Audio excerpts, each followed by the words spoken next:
Hello everyone. तो आज हम अपनी वेब डेवलपमेंट की जर्नी को कंटिन्यू करेंगे। पिछले वीडियो में हमने देखा था कि इनलाइन और ब्लॉक एलिमेंट्स क्या होते हैं। तो आज हम कुछ और सीखेंगे जो आप मोस्टली यूज़ करने वाले हो एचटीएमएल में। आज हम डिव टैग के बारे में सीखेंगे और साथ ही साथ हम लिस्ट्स भी कवर करेंगे इस वीडियो में। तो ये मैं अपने वेब डेवलपमेंट फोल्डर में आ गया। यहाँ से हम कोड को ओपन करते हैं। ये प्रोसेस हम बहुत बार कर चुके हैं, तो आई होप इसमें आपको कोई दिक्कत नहीं आ रही होगी।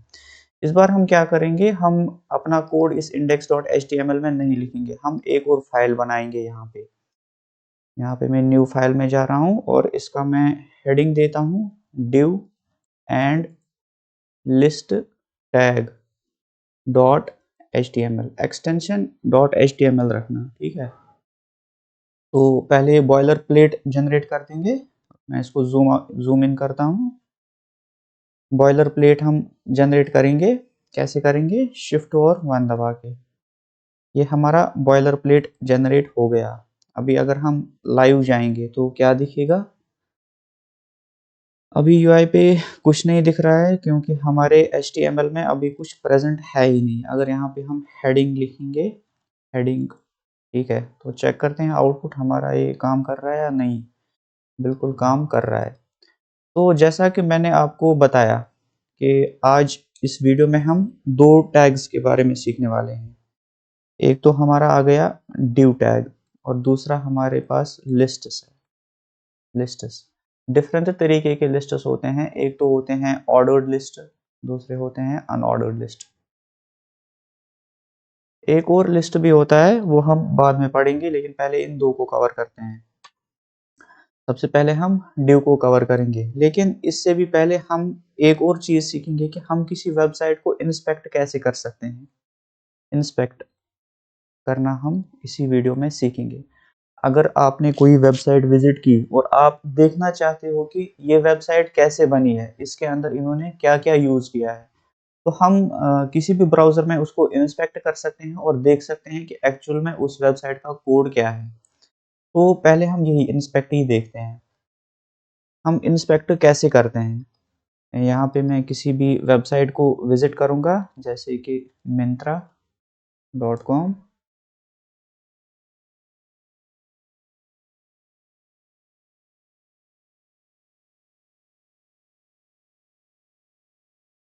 ये हमारी मिंत्रा की वेबसाइट लोड हो रही है।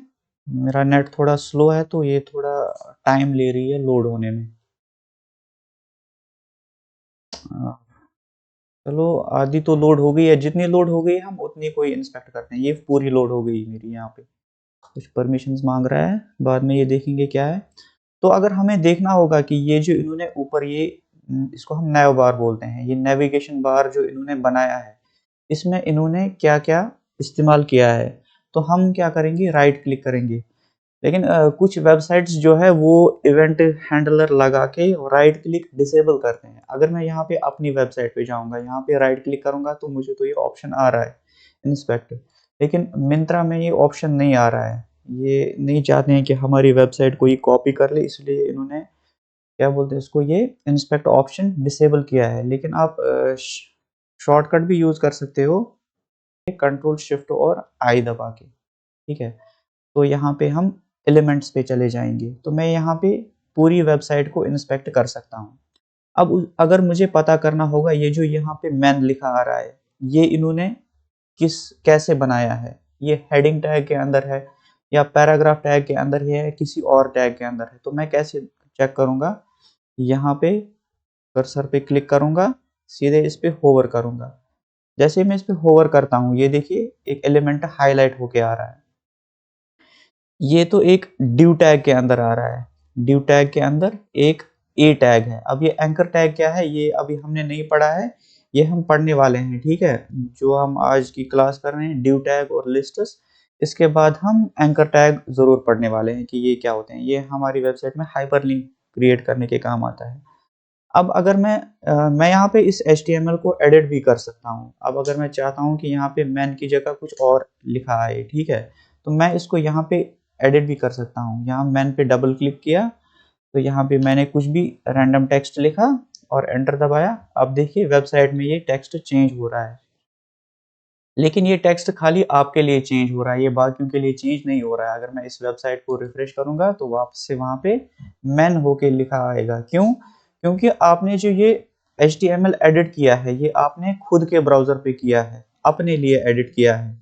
सर्वर पे आप एडिट नहीं कर सकते हो। जो ये HTML फाइल सर्वर से आ रही है वहां पे तो मैन ही लिखा होगा HTML में, तो वो आप एडिट नहीं कर सकते हो। तो ये हमने यहाँ पे सीखा कि हम क्या बोलते हैं इसको, एक वेबसाइट को इंस्पेक्ट कैसे कर सकते हैं, और उसमें अगर कोई एलिमेंट हमें चेंज करना होगा तो वो भी हम कैसे कर सकते हैं। सपोज कीजिए आप यहाँ पे नहीं चाहते हैं कि कुछ प्रोफाइल, यहाँ पे प्रोफाइल टेक्स्ट आए, यहाँ पे कुछ आप अपना टेक्स्ट डालते हो, तो यहाँ पे सिंपली यहाँ पे क्लिक करके इस एलिमेंट को सिलेक्ट करेंगे। यहाँ पे ये हाईलाइट होके आ गया, इस प्रोफाइल पे डबल क्लिक करूंगा तो कुछ भी टेक्स्ट लिखूंगा। अगर मैं चाहता हूँ कि यहाँ पे प्रोफाइल की जगह कुछ रैंडम टेक्स्ट आए, ठीक है, लॉरम मैं यहाँ पे लिख लेता हूँ, तो आप देखिए यहाँ पे टेक्स्ट चेंज हो गया है। तो ऐसे हम वेबसाइट को इंस्पेक्ट कर सकते हैं। ये बहुत ही यूजफुल ट्रिक है। ये किस में काम आता है मैं आपको वो आगे डेफिनेटली बताऊंगा। जब हम CSS पे आ जाएंगे उस टाइम मैं आपको बताऊंगा कि आप ये कहाँ पे यूज कर सकते हो, ठीक है। तो आई होप यहाँ पे आपको ये समझ आ गया होगा कि हम एक वेबसाइट को इंस्पेक्ट कैसे कर सकते हैं। ऐसे ही मैं यहाँ पे अपनी वेबसाइट को भी इंस्पेक्ट कर सकता हूँ। यहाँ तो Ctrl+Shift+I दबाऊंगा, यहाँ राइट क्लिक करके यहाँ इंस्पेक्ट पे आ जाऊंगा। तो यहाँ पे देखिए आप, ये मेरी वेबसाइट का कोड लिख के आ रहा है, ठीक है। ये हेड टैग है और ये बॉडी टैग है। अगर मुझे देखना होगा ये हेडिंग किसके अंदर है, सिंपली इस पे होवर करूंगा, ये देखिए हेडिंग आ रहा है। यहाँ पे ये कमेंट करके आ रहा है code injected by live server, क्योंकि हम अपनी फाइल को लाइव सर्वर के थ्रू चला रहे हैं, तो इसीलिए ये कमेंट, आप इसको इग्नोर कीजिए, अभी इसके साथ अभी आपको कुछ नहीं है। अगर मैं चाहता हूँ कि ये हेडिंग यहाँ पे हेडिंग 1 हो जाए तो मैं ये भी कर सकता हूँ, तो आप देख सकते हैं। लेकिन जैसे ही मैं रिफ्रेश करूंगा तो वापस से हेडिंग आएगा, क्योंकि सर्वर पे जो कोड है रिफ्रेश करने पे वही रेंडर होता है। तो ऐसे हमने सीखा कि हम एक वेबसाइट को इंस्पेक्ट कैसे कर सकते हैं। बंद करते हैं इसको, चलते हैं हम नेक्स्ट टॉपिक की तरफ जो है हमारा ड्यू टैग। तो अब नेक्स्ट टॉपिक हमारा है कि ड्यू टैग क्या होता है। सिंपली मैं यहाँ पे, करो आराम से, बंद करो।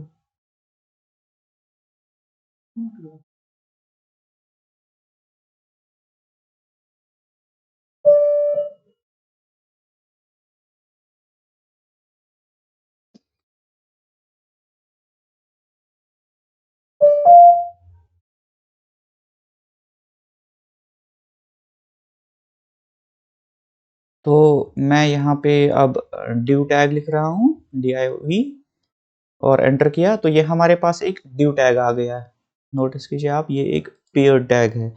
तो ड्यू टैग क्या काम करता है, अगर हम इसकी फुल फॉर्म को देखेंगे तो इसका काम है डिवीजन। ये सिंपली एक कंटेनर है जो बहुत सारे एलिमेंट्स को रैप करता है।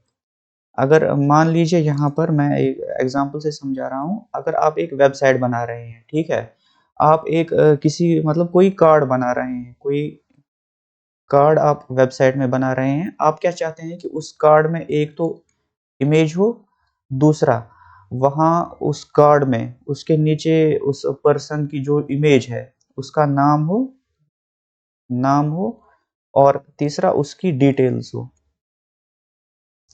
आप चाहते हो कि ये किसी कंटेनर में रैप होके मुझे मिलना चाहिए।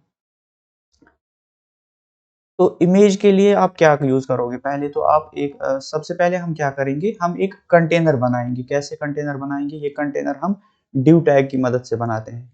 पहले तो हम ड्यू का ओपनिंग टैग लिखेंगे, इसके अंदर हम क्या यूज करेंगे, इमेज टैग यूज करेंगे इमेज डालने के लिए। नेक्स्ट, नाम डालने के लिए हम क्या यूज करेंगे, हेडिंग टैग यूज कर सकते हैं, H1 टैग यूज करेंगे हम नाम डालने के लिए। और डिटेल्स डालने के लिए हम क्या यूज कर सकते हैं, पैराग्राफ टैग, ठीक है, पैरा टैग। और इनको मैं अब रैप करूंगा क्लोजिंग ड्यू टैग। तो ये जो ये इंफॉर्मेशन है, ये कार्ड है, ये हमें रैप होके मिल गई एक डिव कंटेनर में, ठीक है। इसको हम प्रैक्टिकली कैसे करेंगे, मैं आपको दिखाता हूँ। मैं यहाँ पे एक कार्ड बनाना चाहता हूँ। यहाँ पे ऑलरेडी मैंने एक डिवीजन क्रिएट किया है। यहाँ पे यह स्टार्ट हो रहा है, यहाँ से ये ड्यू टैग, यहाँ पे एंड हो रहा है। तो मैं ये तीनों चीजें इसके अंदर डालूंगा। एक तो इमेज टैग डालूंगा, दूसरा हेडिंग 1, यहाँ पे कुछ नेम होना चाहिए, और तीसरा यहाँ पैराग्राफ, यहाँ पे कुछ डिटेल्स होनी चाहिए, details of the person, details लिख लेते हैं यहाँ पे। और यहाँ पे हम इमेज का सोर्स डालेंगे, नेट से किसी भी इमेज का, पर्सन, कोई भी इमेज ले आते हैं यहाँ पे नेट से। ये मुझे अच्छी लग रही है, ये ले आते हैं। इसका एड्रेस कॉपी किया और सिंपली यहाँ पे पेस्ट किया, कंट्रोल और वी। अब ये आप देखिए यहाँ पे हॉरिजॉन्टल स्क्रॉल बार आ रहा है। आप इसको अवॉइड कर सकते हो। कैसे? आप इसको ऑल्ट और जेड प्रेस कीजिए, तो इसको हम वर्ड रैप बोलते हैं। तो ये हॉरिजॉन्टल बार यहाँ पे नहीं आ रहा है। अब ये इमेज का पूरा यूआरएल आ रहा है। आई नो बहुत ही बड़ा है, लेकिन हम तो बस सीखने के लिए यूज कर रहे हैं। अभी आउटपुट चेक करते हैं इसका। ये देखिए, एक तो इमेज आ रही है, और ये नेम आ रहा है, और ये डिटेल्स आ रहा है। और ये तीनों किस में है? ड्यू टैग में है। हम कैसे पता कर सकते हैं? इंस्पेक्ट पे जाएंगे और यहाँ पे इसको सिलेक्ट करते हैं। ये देखिए, जैसे ही मैं यहाँ पे, ये सारा किसके अंदर है? एक ड्यू टैग के अंदर रैप होके मिल रहा है मुझे। और इसके अंदर इमेज है, हेडिंग है, और ये पैराग्राफ है जिसमें एक पर्सन की डिटेल्स है। तो ड्यू टैग किसके लिए यूज होता है? एक कंटेनर बनाने के लिए। अगर हमारे पास बहुत सारे एलिमेंट्स है जो कि आपस में रिलेटेड है, और हम चाहते हैं कि वो हमें एक ही जगह रैप होके मिले, तो हम किस टैग का यूज करते हैं? ड्यू टैग का यूज करते हैं। इस ड्यू टैग को मैं यहाँ पे देखिए क्लोज भी कर सकता हूँ। अगर मैं चाहता हूँ कि ऐसा ही दूसरा मुझे मिले, दूसरा कार्ड, तो सिंपली मैं इस ड्यू टैग को कॉपी करूंगा और नीचे यहाँ पे पेस्ट करूंगा, और इसको भी मैं यहाँ पे अभी क्लोज कर देता हूँ। तो छोटा होके दिख रहा है। आउटपुट चेक करेंगे तो यहाँ पे मुझे ये दूसरा कार्ड मिल रहा है। अभी क्या काम करते हैं, इन दो कार्ड के बीच में एक HR टैग यूज करते हैं, हॉरिजॉन्टल रूलर, जो हमने पढ़ा था। तो दो पर्सन्स के बीच में क्या आएगा? एक लाइन आएगी। यहाँ से यहाँ तक एक ड्यू है, इस लाइन तक, और इस लाइन के बाद दूसरा ड्यू स्टार्ट हो रहा है, और यहाँ पे एंड हो रहा है। तो ये हमारे पास ड्यू टैग आ गया। तो इस वीडियो की ड्यूरेशन ऑलमोस्ट लंबी हो चुकी है। अब हम जो नेक्स्ट वीडियो में हम क्या पढ़ने वाले हैं, जो हमारा ये टॉपिक रह गया है लिस्ट्स का, वो हम नेक्स्ट वीडियो में कवर करेंगे। तो मिलते हैं नेक्स्ट वीडियो में।